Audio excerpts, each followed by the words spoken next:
Krishna. We're joined with a very I think you put his name is Mr. Bean. Headphones. Last time we clicked something. I didn't have to click anything. We have to check it again. Alright, we're just sorting out some technical. Hopefully you can hear us, but we're going to have to check. Yeah. Hope so. Please be. Because we got an ego. Yep. Yeah. Okay, we're good. Alright, so Canto 2, Chapter 6 and Text 35, Purusha Shukta confirmed. That's the chapter's name. Mr. Bean won't be reading, he's just listening today. But anyway. Om Namo Bhagavate Vasudevaya. Om Namo Bhagavate Vasudevaya. Om Namo Bhagavate Vasudevaya. Hi Krishna, Gopi Chandra. See us with our friend. Alright, text 35. Although I am known as the great Brahma, perfect in the disciplic succession of Vedic wisdom, and although I have undergone all austerities and am an expert in mystic powers and self-realization, and although I am recognized as such by the great forefathers of the living entities who offered me respectful obeisances, still I cannot understand him, the Lord, the very source of my birth. Thank you. Pop. Brahma, the greatest of all living creatures within the universe, is admitting his failure to know the Supreme Lord despite his vast learning in the Vedic wisdom, despite his austerity, penance, mystic powers and self-realization, and despite being worshipped by the great Prajapatis, the forefathers of the living entities. So these qualifications are not sufficient to know the Supreme Lord. Brahmaji could understand the Lord to a little extent only when he was trying to serve him by the eagerness of his heart. Ridau Kant Yavata, which is a devotional service mood. Therefore, the Lord can be known only by the sincere mood of eagerness for service, and not by any amount of material qualification as scientist or speculative philosopher, or by attainment of mystic powers. This fact is clearly corroborated in the Bhagavad Gita 18:54-55. Brahma bhuta prasanna atma na sochati na kinkate sama sarvesu bhutesu mad bhaktim lobhate param bhaktya mam abhijananti yavanyaschasmi tapata tato mam tapato jnatva visate tad anantaram. Only self-realization by attainment of the above high qualifications of Vedic wisdom, austerity, etc. can help one on the path of devotional service. But failing in devotional service, one remains still imperfect, because even in that position of self-realization, one cannot factually know the Supreme Lord. By self-realization, one is qualified to become a devotee, and the devotee by service mood, bhaktiya, only can gradually know the personality of Godhead. One should not, however, misunderstand the import of visate, enters into, as referring to merging into the existence of the Supreme. Even in the material existence, one is merged in the existence of the Lord. No materialist can disentangle the self from matter, for the self is merged in the external energy of the Lord. As no layman can separate butter from milk, no one can extricate the merged self from matter by acquiring some material qualification. This visate by devotion, bhaktiya, means to be able to participate in the association of the Lord in person. Bhakti, or devotional service to the Lord, means to become free from material entanglement and then to enter into the kingdom of God, becoming one like him. Losing one's individuality is not the aim of Bhakti Yoga or of the devotees of the Lord. There are 5 types of liberation, one of which is called Sayuja Mukti, or being merged into the existence or body of the Lord. The other forms of liberation maintain the individuality of the particular soul and involve being always engaged in the transcendental loving service of the Lord. The word visate, used in text 18.55 of the Bhagavad Gita, is thus meant for the devotees who are not at all anxious for any kind of liberation. The devotees are satisfied simply in being engaged in the service of the Lord, regardless of the situation. Nice. Lord Brahma is the first living being who directly learned the Vedic wisdom from the Lord. Tene Brahma Hridaya Adhikavaye. Therefore, who can be a more learned Vedantist than Lord Brahma? He admits that in spite of his perfect knowledge in the Vedas, he was unable to know the glories of the Lord. Since no one can be more than Lord Brahma, how can a so-called Vedantist be perfectly cognizant of the absolute truth? The so-called Vedantist, therefore, cannot enter into the existence of the Lord without being trained in the matter of Bhaktivedanta, or Vedanta plus Bhakti. Vedanta means self-realization, and Bhakti means realization of the personality of Godhead to some extent. No one can know the personality of Godhead in full, but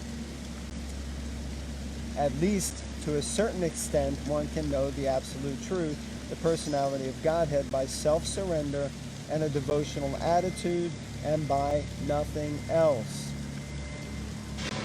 In the Brahma Samhita, also it is said, Vedeshu Durlabham, or simply by study of Vedanta, one can hardly find out the existence of the personality of Godhead.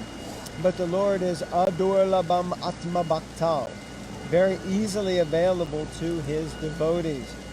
Srila Vyasadeva therefore was not satisfied simply with compiling the Vedanta Sutras, but over and above this, by the advice of his spiritual master, Narada, he compiled the Srimad Bhagavatam in order to understand the real import of Vedanta. Srimad Bhagavatam, therefore, is the absolute medium by which to understand the absolute truth. Yes, so Srimad Bhagavatam is the culmination of Vedanta knowledge and Vedanta philosophy, and because Srila Vyasadeva is, of course, an incarnation of the Lord, but he is also a bhakta, or devotee, then in that sense, it's the culmination. So Srimad Bhagavatam is the creme de la creme of Vedanta philosophy and ultimate understanding, and Srila Vyasadeva is presenting it in the mood of the devotee, for the devotees, because that is the highest thing that will bring pleasure. So, and here we are reading Srimad Bhagavatam in the middle of Leicester Square on a cold Monday morning with Mr. Bean. Bhakta Bean. Bhakta Bean. Okay. Text 36. Therefore it is best for me to surrender unto his feet, which alone can deliver one from the miseries of repeated birth and death. Such surrender is all auspicious and allows one to perceive all happiness. Even the sky cannot estimate the limits of its own expansion. So what can others do when the Lord himself is unable to estimate his own limits? Purport. Lord Brahma, the greatest of all learned living beings, the greatest sacrificer, the greatest observer of the austere life, and the greatest self-realized mystic, advises us as the supreme spiritual master of all living beings that one should simply surrender unto the lotus feet of the Lord in order to achieve all success, even up to the limit of being liberated from the miseries of material life and being endowed with all auspicious spiritual existence. Lord Brahma is known as the Pita Maha, or the father's father. A young man consults his experienced father about discharging his duties, so the father is naturally a good advisor. But Lord Brahma is the father of all fathers. He is the father of Manu, who is the father of mankind all over the universal planets. Therefore, the men of this insignificant planet should kindly accept the instruction of Brahmaji. Yes, and would do well to surrender unto the lotus feet of the Lord, rather than try to estimate the length and breadth of the Lord's potencies. His potencies are immeasurable, as confirmed in the Vedas. Parasya Shakti Vividaiva Sruyate Swabhaviki Jnana Bala Kriya Cha. He is the greatest of all, and all others, even the greatest of all living beings, namely Brahmaji, admits that the best thing for us is to surrender unto him.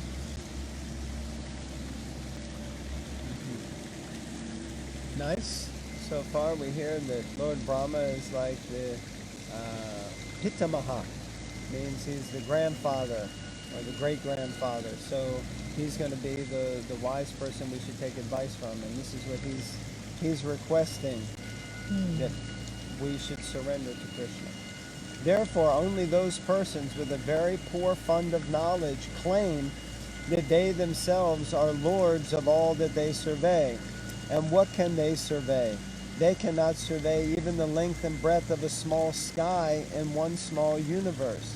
And so-called material scientists say that he would need to live 40,000 years to reach the highest planet of the universe, being carried by a Sputnik.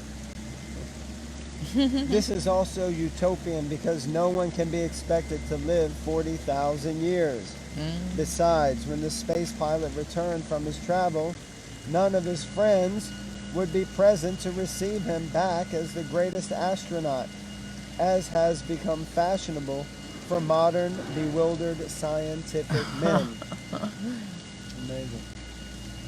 One scientific man who had no belief in God was very much enthusiastic in making plans for his material existence, and therefore opened a hospital to save the living. But after opening the hospital, he himself died within 6 months. So one should not spoil his human life, which is obtained after many, many changes of bodies and 8,400,000 species of life, simply for the concocted material happiness of life through increasing artificial needs in the name of advancement of economic development and scientific knowledge. Rather, one should simply surrender unto the feet of the Lord to make a solution of all miseries of life. That is the instruction of Lord Krishna directly in the Bhagavad Gita, and that is the instruction of Srimad Bhagavatam by Brahmaji, the Supreme Father of all living beings.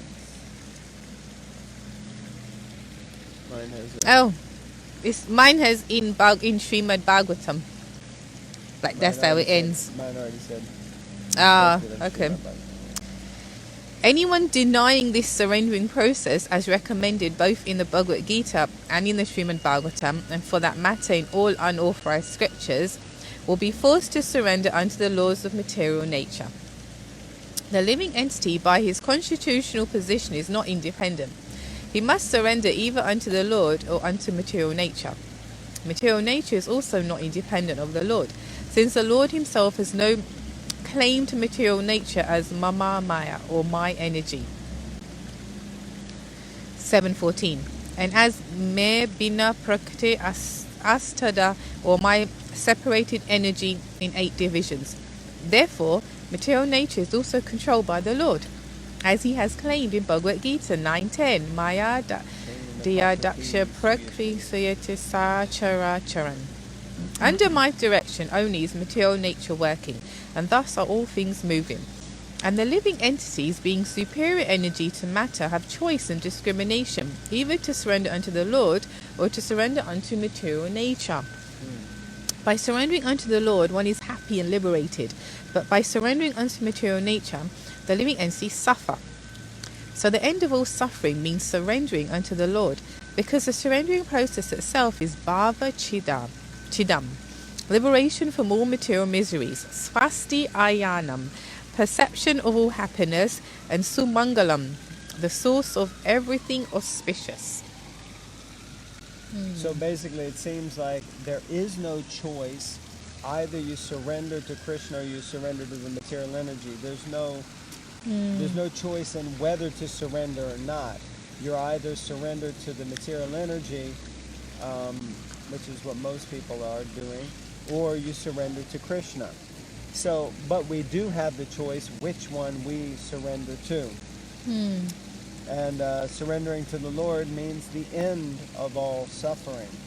So that seems to be the obvious choice, but it's not necessarily the easy choice, because most people prefer to try to get their pleasure now instead of receiving the results of their work later, which is kind of what happens when you surrender to Krishna.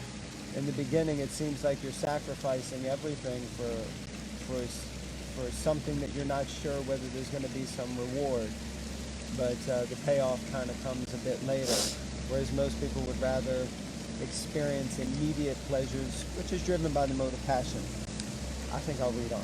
But so this point you made also, it's not just black and white.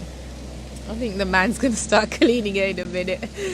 You know, because I've had some realizations, like we say, okay, surrender to material energy or spiritual energy, but it's not. So devotees are necessarily surrender to the spiritual energy, which might sound a bit weird. What I'm trying to say is, in my experience, sometimes situations come up, interactions, service, whatever, and I find I feel down or depressed or upset, and I'm thinking, yeah, because I may be in a situation where I'm doing service or interacting with devotees, but I'm still not seeing Krishna in this. So I allow the material influence to come in, maybe some envy, some insecurity, some jealousy, things we don't want to admit. And then I had a realization recently, just switch it and just see, okay, no, but how can it look positive? How can the situation that you're with the devotees look positive, despite what may be going on behind the scenes and this and that? Because otherwise I may be acting like a devotee, speaking for myself and thinking I'm doing devotional activities, but I'm not feeling happy. But that's because I'm not choosing to be happy and choosing to see the good, the Krishna's hand, Krishna. You know, I'm bringing my material experiences and anarthas into my spiritual life, and it's making me down. So even just reading this, I'm thinking, yeah, even as devotees, we need to constantly, forcibly be choosing Krishna, the spiritual energy, and seeing that despite what what may be going on, and stuff goes on in politics, whatever. Yeah, but it sounds like what you're saying is not just an external thing, but it's very much an internal thing. Yeah, definitely. It's the internal, we grow, you know, it's the growth is going on inside. Yeah, definitely. Okay, the man is threatening to sweep us out. Let's see, we've still got quite a bit to read. Okay. We just finished this purport. Yes. Therefore, liberty, happiness, and all good fortune can be obtained only by surrendering unto the Lord, because He is full liberty, full happiness, and full auspiciousness. Such liberation and happiness are so unlimited, and they are also unlimited. I'll start again. He is full liberty, full happiness, and full auspiciousness. Such liberation and happiness are also unlimited, and they have been compared to the sky, although such liberation and happiness are infinitely greater than the sky. In our present position, we can simply understand the magnitude of greatness when it is compared to the sky. We fail to measure the sky, but the happiness and liberty obtained in association with the Lord are far greater than the sky. The spiritual happiness is so great that it cannot be measured even by the Lord Himself, not to speak of others. It is said in the scriptures, Brahma Sukhyam Tiv Anantam, spiritual happiness is unlimited. Here it is said that even the Lord cannot measure such happiness. This does not mean that the Lord cannot measure it, and it is therefore imperfect in that sense. The actual position is that the Lord can measure it, but the happiness in the Lord is also identical with the Lord on account of absolute knowledge. So the happiness derived from the Lord may be measured by the Lord, but the happiness increases again, and the Lord measures it again. And then again the happiness increases more and more, and the Lord measures it more and more, and as such there is eternally a competition between increment and measurement. So much so that the competition is never stopped, but goes on unlimitedly ad infinitum. Infinitum. Spiritual happiness, Anandam Buddhi Vardhanam, or the ocean of happiness which increases. The material ocean is stagnant, but the spiritual ocean is dynamic. In the Chaitanya Charitamrita Adi Leela 4th chapter, Kaviraj Goswami has very nicely described this dynamic increment of the ocean of spiritual happiness in the transcendental person of Srimati Radharani, the pleasure potency of Lord Krishna. Right. Nice to Wonderful. end on Nice Srimati place. Radharani. That's right. So nice place to conclude. Yeah. So thank you all very much for tuning in. Yet again, we remind you we have this beautiful Srimad Bhagavatam here. Mr. Bean can hold it. We're going to get Mr. Bean to take a copy now. It's the month of December, so we are asking people if they'd like any books for themselves or to give to their friends and family, please contact us and we can try to make some arrangement. Just to let you know, unfortunately, the books are not necessarily free, but we are offering them at a reasonable price. Yes. And all proceeds go to help Sri Sri Radha London Ishwar's temple in the middle of central London. So And to increase your happiness. that's the main thing. Yeah, because it's all about that, really, isn't it? The search for happiness. Okay, thank you all very much. Hare Krishna. Hare Have a wonderful Krishna. day. And by the way, in case you didn't know, today is Bhava Bhakti's birthday. Hare Krishna to you. And also today, my birthday is also when Srila Prabhupada installed Radha Landanishwar, 14th December 1969. I wasn't installed on that date. I was many years later. Yeah. But that's the solar installation. The real day. one, yeah, The when real Prabhupada one. was here present physically. We followed the Vedic calendar and Well, Shasti, which would be the some- 20th of December this year. No. Hare Krishna. Harimo. Harimo.